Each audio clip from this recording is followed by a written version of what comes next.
Then we have, what are the descriptions we have? Umpteen number of descriptions. We have a periodic signal.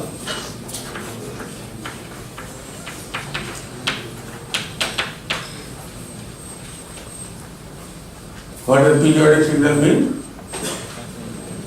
If you have a signal f of t, that f of t must be equal to f of t plus.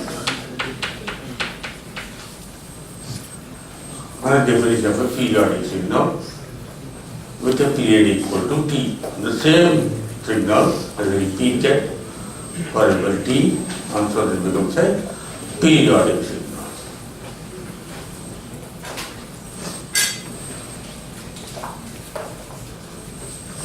So signals are classified either as a infinite duration signal or a finite duration signal or a periodic signal, and with a period equal to t.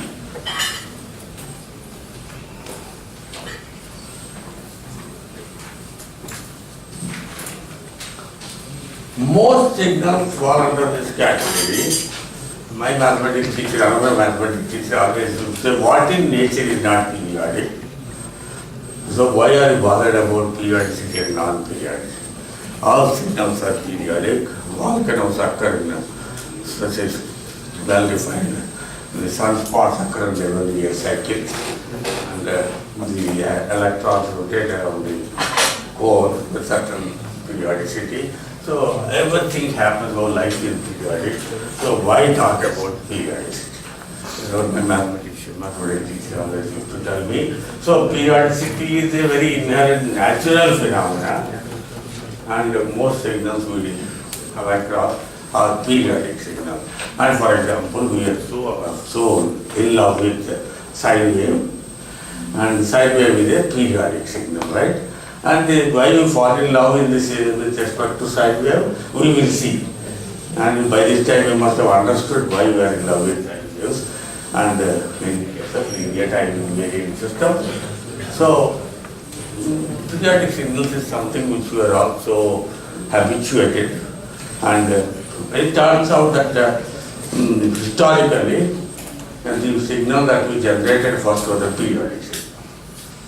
And because that was the easiest thing to do, put a AC generator and it gives sine wave, right? So we got it sine wave, and for a long time it took to generate a periodic signal.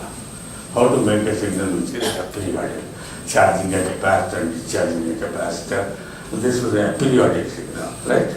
And that was a very long time it took for us to do that, a periodic signal. So we are more habituated with this periodic signal, and most signals and if we come back to it, but you remember that we love it because any function which is periodic is expressible in terms of some more sine waves. So sine wave became a very important function, and that's what Fourier said, and expanded any periodic function in terms of sine waves, right? And so sine wave became a very important component of our electrical engineering life, and so everybody talks about sine waves. And the process, some people forget about that there are other waves at all. They always talk about sine wave, but they are power engineers.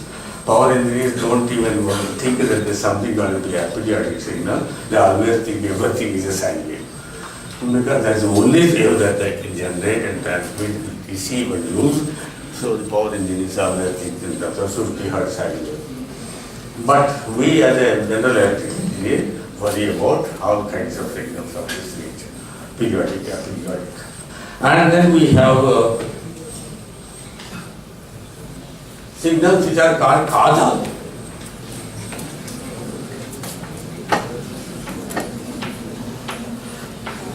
This word also we have read in 101 and 102, right? What is a causal signal?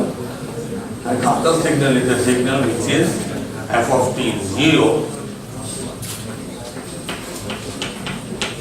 for t less than 0. Right? This is a causal signal. Why causal? Cause and effect. So I can only start an experiment at t is equal to 0. And then so the response is measured with respect to the t is equal to 0. So the signal that applied is that some specified instant called t is equal to 0. And that is the point at which you put excitation to your system and then the response came out of it. So such signals are known as causal signals. Then you have anti-causal signal, which is just the dual of this. Ft is equal to 0 for t less than t greater than. It's the opposite of that. And you have a non-causal signal.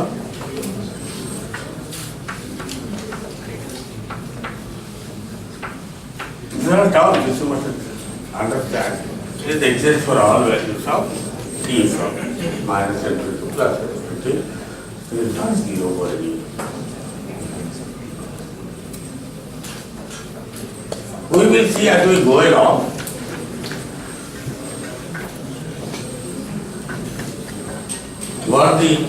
Why is it so important to worry about this causal signal as we go along with the system theory? Then we have even function, even signals and odd signals. What is the even signal? And f of t is equal to f of minus. It is symmetric. Over t is equal to 0. Whatever is there on the positive side will be also in the negative side. As again this odd signal is ft is equal to minus f of minus, which is whatever is on the positive side will be negative on the negative side. So this is called the odd signal. And we studied these signals and we studied Fourier transform, Fourier series, and found out that one signal has certain properties or a signal has some other properties. And we'll come back to this. But any signal f of t can be written as equal to some equivalent even signal plus an odd signal. This description is very important, that any signal can be broken down into an even part and an odd part. And what is the even part and what is the odd part given f of t? Very easy to write. F of minus t is equal to f of e minus t, which is equal to f of t because even function.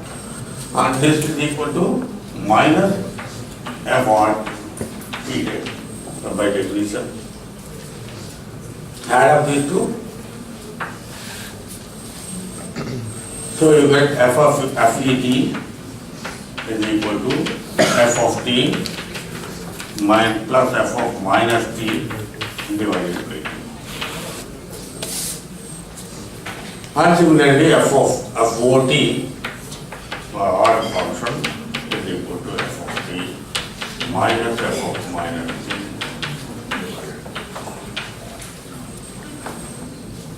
So given a function f of t, which by itself is neither odd or even, you can find out that as the sum total of an even part and an odd part, and even part and odd part can be extracted out of the original signal f of t by using these two formulas.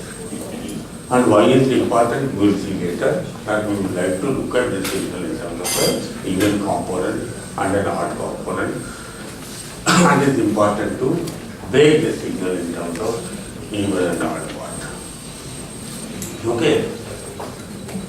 We had some flavor of that when we talked about inductance and reactance and resistance and the function of frequency. Resistance is always an even function of omega, as well as reactance is an odd function of omega. And both of them behave very differently, and such properties will come out of studying signals, which are even signals and which are